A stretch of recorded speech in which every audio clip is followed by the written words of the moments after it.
va vous dire comment penser selon la Kabbale et le Talmud pour que les choses se réalisent. Vous verrez, c'est extraordinaire et ça marche. Dans le Talmud, on nous raconte que deux maîtres discutaient et d'un coup ils se disputent. Ça va pas, ils sont pas d'accord l'un avec l'autre.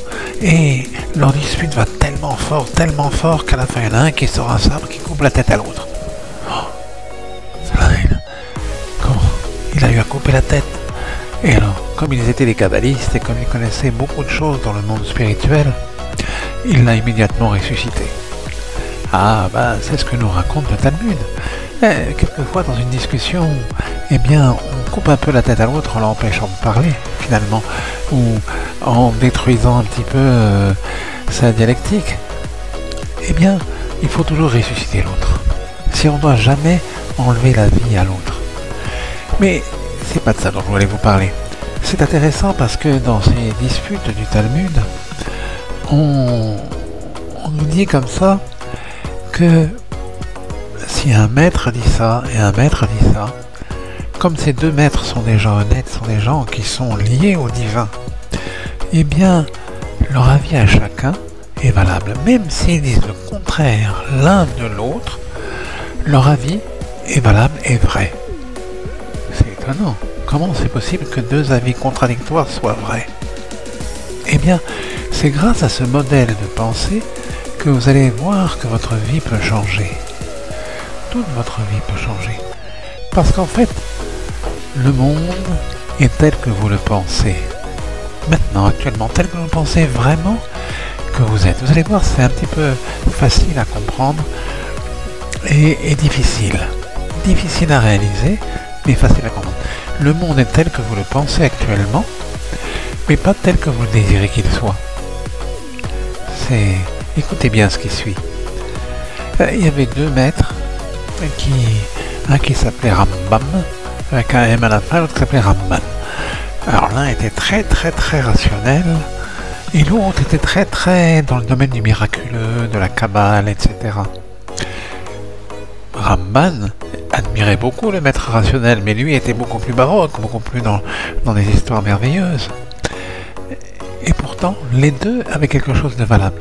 Par exemple, sur la venue du Messie, alors Rambam, qui était rationnel, voyait un monde qui va pas tellement finalement changer et qui sera pas extraordinaire, magique, comme on pourrait l'imaginer. Et l'autre Ramban, c'est un monde beaucoup plus rigolo, beaucoup plus baroque. C'est pas que l'un a tort et l'autre a raison, c'est qu'ils ont tous les deux raison. Tous les deux croyaient au miracle, à la possibilité du miracle, à la résurrection des morts, à tout ce que vous voulez. Mais, même si leur avis était différent, leur avis est valable à chacun d'eux. Et en fait, le monde sera tel que eux l'auront pensé, ils le verront tel que eux l'auront pensé. Eh bien, vous voyez, si par exemple, vous imaginez quelqu'un de très pauvre, il veut être riche. Alors, le Talmud nous dit, est riche celui qui est joyeux avec ce qu'il a, avec sa part. Imaginons que ce pauvre monsieur, il n'a qu'un petit quignon de pain, un petit bout de pain. Mais si maintenant il regarde ce bout de pain, il le regarde et il le voit comme si c'était quelque chose d'extraordinaire, comme un croissant chaud qu'on vous sert dans un hôtel de grand luxe. Comme ça, et la mère vient vous le servir, tenez le bon croissant chaud. Mais lui, il n'a qu'un quignon de pain, mais ce quignon de pain, il le voit comme le croissant chaud. Il est joyeux avec ce quignon de pain. Il l'aime bien, il voit comment il est. Et puis quand il va le manger, il fera une bénédiction parce qu'il sera très heureux de ce quignon de pain. Il bénira le divin et il dira merci. Et il sera heureux avec ce quignon de pain. Il le regardera, il le verra, il le mangera avec un grand plaisir, avec une joie, parce que ce quignon de pain est ce qu'il a, et il est content de ce quignon de pain. Eh bien, cet homme est riche, et il deviendra très riche. Dieu lui remplacera le quignon de pain par un bon croissant chaud un jour, ou par n'importe quoi, parce qu'il est déjà riche. Et riche, celui qui est joyeux avec ce qu'il a. Et comme il a déjà cet esprit de richesse, alors la richesse matérielle qui n'est rien pour Dieu lui sera accordée simplement s'il le demande, s'il le désire.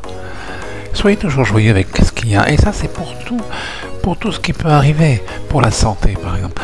Imaginez-vous en bonne santé, quel que soit, on respire, c'est bien, on marche, c'est bien, tout ça c'est bien, tout ça c'est extraordinaire.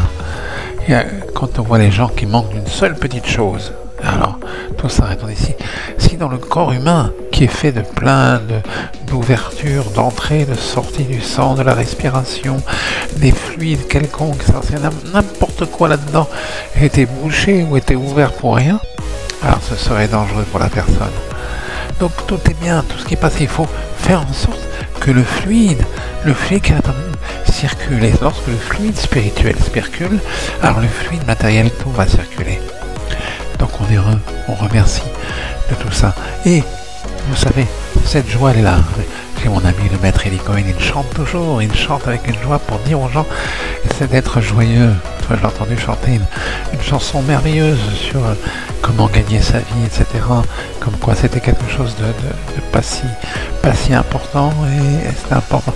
Et il y a aussi le maître Raphaël Pinto, l'autre fois j'ai entendu, c'est un ami, et il s'est guéri lui-même d'une maladie grave par la joie. J'ai dit, mais comment tu fais? Il m'a dit, je chantais. Tous les moments je chantais, pour n'importe quelle occasion je chantais, je faisais une prière, je la chantonnais, je lisais un texte, je chantais, tout, il s'est forcé à être joyeux, et il a guéri comme ça. Pourquoi? Parce qu'il était dans la guérison, son esprit était déjà au moment, pas je demande, je veux être, je veux, non, je suis déjà, comme ce monsieur, ce pauvre monsieur qui regarde son quignon de pain, il y a un quignon de pain avec un peu de sel, et voilà, il est content, je suis joyeux avec ça. Ah, vous allez me dire, c'est difficile, non, c'est comme ça, c'est un esprit, c'est cet esprit-là, si vous arrivez à l'avoir, il vous accordera tout, et vous obtiendrez tout ce que vous désirez. Allez, je vous souhaite d'avoir une longue vie, jusqu'à 120, et pourquoi se limiter à 120, jusqu'à 180, ce que vous voulez, jusqu'à l'éternité, en bonne santé, avec l'abondance pour vous. Je vous souhaite tout ça, et essayez d'être aussi joyeux que ce monsieur avec ce quignon de pain. Et vous verrez, vous serez étonné des résultats, très étonné. J'ai vu des résultats extraordinaires avec ce mode de pensée.